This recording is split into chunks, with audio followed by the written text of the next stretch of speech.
Hillary's travel career came to an abrupt end last year when she fell, breaking her hip and pelvis, received an osteoporosis diagnosis, and had a long road back to work.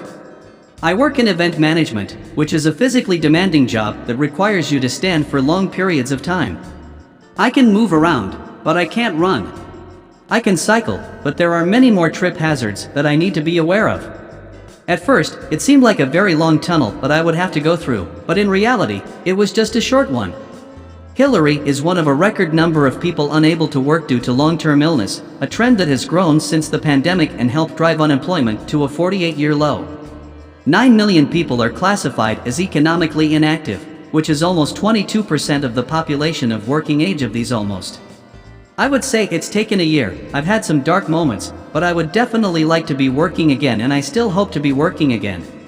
2.5 million people are sick for a long time, and 18 out of those over 50 are on NHS waiting lists for treatment.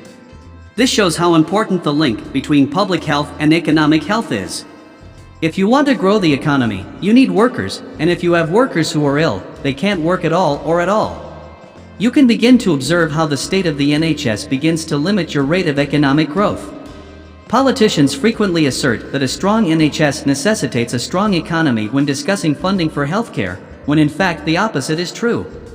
Longer-term illness is one of the reasons why there are more unfilled jobs in the economy, more than 1.2 million, than unemployed people to do them.